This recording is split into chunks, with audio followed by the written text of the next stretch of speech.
बच्चों, in this video I am going to start the chapter number 5 of class 9, that is the cell, the fundamental unit of life। तो इस वाले chapter में हम cell के पूरे इंट्रोडक्शन पे जानेंगे कि सेल का ओवरव्यू किस तरीके से होता है। तो आपने सेल के बारे में सुना होगा, जिसको हिंदी में क्या बोलते हैं? हिंदी में क्या बोलते हैं बच्चों? कोशिका। कोशिका, राइट। तो सेल जो होता है हमारे बेसिक यूनिट ऑफ लाइफ होता है। सेल से हमारी यूनिट चालू होती है। जब न्यूबॉर्न बेबी प्रोड्यूस होता है तो सबसे पहला जो सेल बनता है कौन सा होता है? सबसे पहला सेल जो होता है दैट इज द जायगोट। तो न्यूबॉर्न बेबी पैदा होता है तो मेल फीमेल की फ्यूजन से जो सेल फॉर्म होता है that is the zygote. Okay, clear? Okay, then हम आते हैं कि लाइक जो सेल होता है उसकी स्टार्टिंग किस तरीके से, कौन से जो साइंटिस्ट थे जिन्होंने सबसे पहले बताया कि सेल भी नाम की कोई चीज हमारी बॉडी के अंदर लाई करती है। तो फर्स्टली जो थे डेड सेल को फाइंड करा था आपके रॉबर्ट हुक ने 1665 के अंदर कॉर्क प्लांट के अंदर। तो कॉर्क में डेड सेल फाइंड करा था, उसके पील के अंदर उसको जो सेल मिला था that is the cell, dead cell.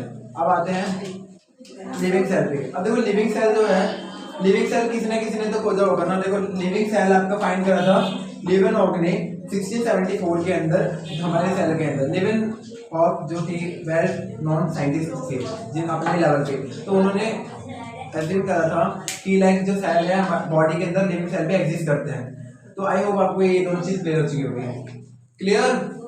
Yes sir. Okay, अब आते हैं सेल थ्योरी पे। देखो सेल थ्योरी जो थी आपकी दी थी स्केलेटन एंड कसान ने, जो उसके अकॉर्डिंग, इस सेल थ्योरी के अकॉर्डिंग ये माना जाता है कि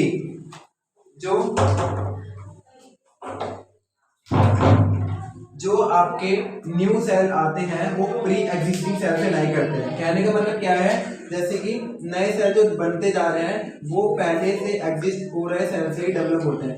तो according to the cell theory new cell जो होते हैं वो किससे डेवलप होते हैं?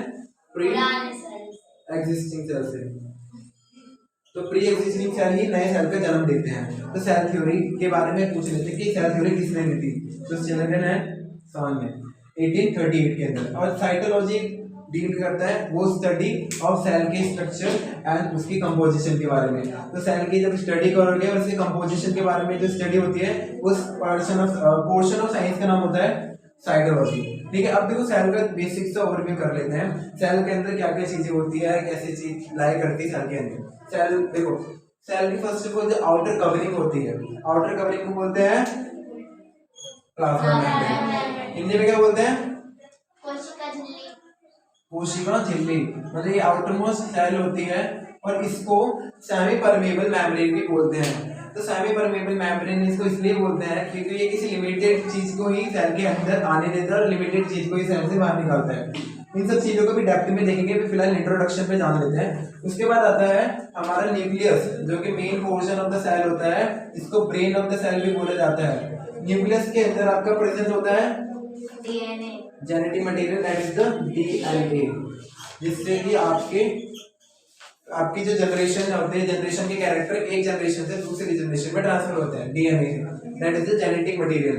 उसके बाद इसके अंदर प्रेजेंट होता है माइटोकॉन्ड्रिया, जिसको power house of the cell बोलते हैं। Power house of the cell भी बोलते हैं क्योंकि ये क्या प्रोड्यूस करता है? जेनेटिक मटेरियल प्रेजेंट होता है, बट ये क्या प्रोड्यूस करता है?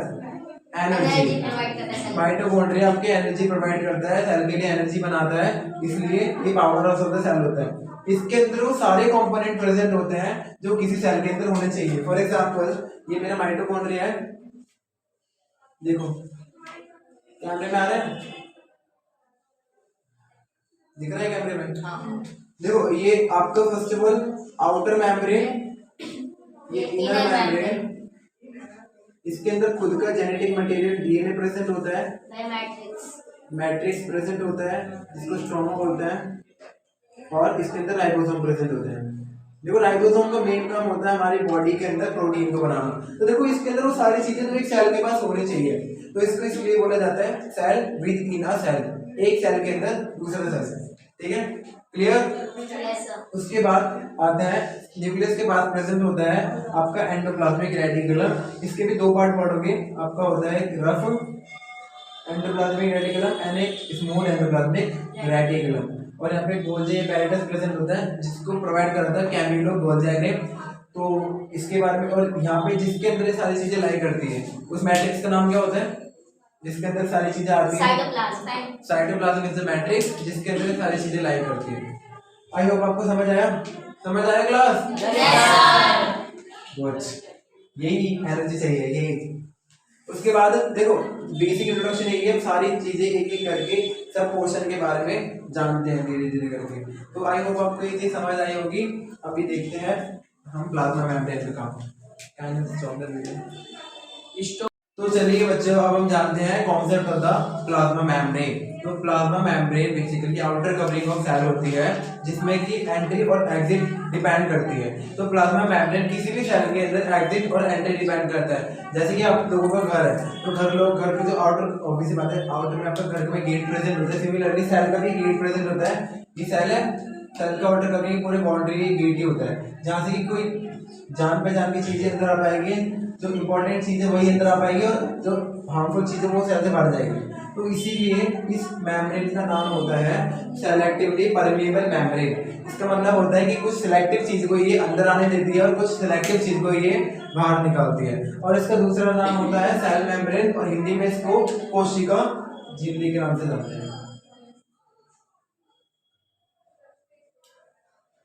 Outer covering of the cell है सेलेक्टिवली परमेबल मेम्ब्रेन। मैंने आपको बताया कि सिलेक्टिव चीजों को ही सेल के अंदर परमिट या परमिशन देती है और हार्मफुल चीजों को सेल से बाहर निकालती है। ये प्रोसेस होता है कैसे, ये देखते हैं मेरे को। First of all it can be flexible, can be folded, broken and reunited. ये लचीली तो होती है, इसको मोड़ो तोड़ो एंड वापस रीयूनाइट कर दो। It can be slim. तो अब इसके स्ट्रक्चर पे आते हैं। तो इसके अंदर बच्चों प्रेजेंट होता है ये बाइलेड लाइपिड। ये लॉलीपॉप का स्ट्रक्चर दिख रहा है, टेढ़ी मेढ़ी दंडी वाली lollipop, that is called the lipid. ये आपके होते हैं लिपिड्स, ये फिर लाइपिड्स। अब देखो लिपिड्स बोल रहा, और देखो ऊपर भी लेयर है नीचे भी लेयर है, तो इसलिए इसको बोलते हैं बाय लेयर लिपिड। और इसके अंदर ये जो बीच में पत्थर की तरह फंसे हुए हैं ये क्या कहलाते हैं? प्रोटीन्स। अब ये प्रोटीन ये चैनल होते हैं जो कि सेल के अंदर किसी भी सामान को आने देते हैं, किसी भी सामान को बाहर जाने देते हैं। तो एक्चुअली में होता क्या है, यहाँ पे जैसे फॉर एग्जांपल बाहर का बंदा खड़ा है, लेट्स से आशिका नाम का। अगर आशिका इंपॉर्टेंट है सेल के अंदर तो सेल को आने देगी, तो कैसे होगा? देखो ये जो है प्रोटीन ही मेन काम होता है। ये जो प्रोटीन का पूरा गट्ठा है ये पूरा हट जाएगा, ये पूरा निकल जाएगा यहाँ पे, और यहाँ पे से अगर इम्पोर्टेंट हुआ जब इसको एंट्री मिलेगी, तो इम्पोर्टेंट है तो अंदर आगे सेल में, और जैसे ही अंदर आ जाती है तो एक प्रोटीन जो है इस वाले पाथ को कंटेन करके वापस उसी पोजीशन पे लग जाता है। तो प्रोटीन आपका चैनल होता है जो कि किसी भी सेल के अंदर किसी भी चीज को, इंपॉर्टेंट चीज को अंदर आने देता है, और यहीं से अगर बाहर निकलना होगा सिमिलरली वही प्रोसेस। ये सेल जो होगा, मान लो अंदर कोई 15% है हर्षित नाम का, इसको बाहर निकालना है, हार्मफुल सब्सटेंस है, ठीक है, तुम्हारे कोई दोस्त हो सकता है, ठीक है, तो यहाँ पे बाहर निकालना है। तो एक्चुअली क्या है, इसको बाहर निकालने का काम भी सेम ऐसे होगा। यहाँ से प्रोटीन का चैनल हटेगा, प्रोटीन का चैनल थोड़ी देर के लिए बाहर निकलेगा, यहाँ से इस चीज को बाहर निकाला जाएगा, और जैसे ही बाहर निकल जाएगा आपके इस चैनल को वापस प्रोटीन के द्वारा कवर कर लिया जाएगा। तो ये सेम काम करता है, ये काम करता है आपका प्रोटीन का काम है, और पूरा काम किसका हो रहा है? प्लाज्मा मेम्ब्रेन का, जो कि इन सामान को अंदर आने दे रही है और बाहर निकाल रही है। तो मेन काम इसका, इस मॉडल जो मैंने आपको बनाया, इस मॉडल का नाम होता है फ्लूइड मोज़ेक मॉडल, जिसको दो साइंटिस्ट ने दिया था, that are the Singer and Nicolson. तो इन दोनों ने, सिंगर एंड निकोलसन, एमसीक्यू में पूछा जा सकता है, सिंगर एंड निकोलसन ने फ्लूइड मोज़ेक मॉडल प्रोवाइड करा था। तो ये इम्पोर्टेंट टर्म, ये इम्पोर्टेंट टॉपिक है इस चैप्टर का। तो आई होप आपको ये समझ आया होगा। तो अभी फर्दर हम देखते हैं आगे के टॉपिक। तो बच्चों हम इस लेक्चर का लास्ट टॉपिक फिलहाल के लिए देखते हैं, that is the mitochondria. Mitochondria basically बहुत इम्पोर्टेंट कंपोनेंट बोल लो, important portion of the cell बोल लो, बिकॉज ये सेल को एनर्जी प्रोवाइड करता है, और किसी भी चीज को काम करने के लिए किस चीज की रिक्वायरमेंट होती है? एनर्जी। तो एनर्जी किसी भी सेल को प्रोवाइड होती है माइटोकॉन्ड्रिया के द्वारा। तो एक बार माइटोकॉन्ड्रिया का स्ट्रक्चर देखते हैं। तो माइटोकॉन्ड्रिया ये है, माइटोकॉन्ड्रिया के अंदर प्रेजेंट होता है हमारा outer membrane, inner membrane, ribosome. देखो राइबोसोम का काम क्या होता है, तो बता सकते हैं? प्रोटीन बनाना। तो राइबोसोम किसी भी सेल के अंदर आपका प्रोटीन बनाता है। तो प्रोटीन इंपॉर्टेंट होता है किसी भी सेल के लिए, और इसके अंदर खुद का डीएनए या फिर जेनेटिक मटेरियल भी प्रेजेंट होता है, और जिस लिक्विड में प्रेजेंट होती है सारी चीज उसको बोलते हैं स्ट्रोमा। और देखो अब तुम्हें थोड़ी सी चीज दिख रही है भैया, इसके पास तो सारी चीजें वो प्रेजेंट है जो कि एक सेल के पास होनी चाहिए। अब देखो इसीलिए इस चीज को बोला जाता है cell within a cell, मतलब एक सेल के अंदर दूसरा सेल। क्यों बोला जाता है? क्योंकि इसके अंदर वो सारी चीज प्रेजेंट होती है बच्चों जो किसी सेल के अंदर प्रेजेंट होनी चाहिए। ओके, अब देखो डीएनए जेनेटिक मटेरियल सब कुछ है, और मेन काम क्या बताया मैंने इसका? It produce energy for the cell, that's why it is called the power house of the cell. और ये सेल के लिए आपकी एनर्जी प्रोवाइड करता है। अब वो एनर्जी किस फॉर्म में प्रोवाइड करता है? In the form of ATP. ATP की फुल फॉर्म यहाँ पे होती है एडिनोसाइन ट्राइफॉस्फेट। गुड। तो एडिनोसाइन ट्राइफॉस्फेट आपकी energy currency of the cell होती है।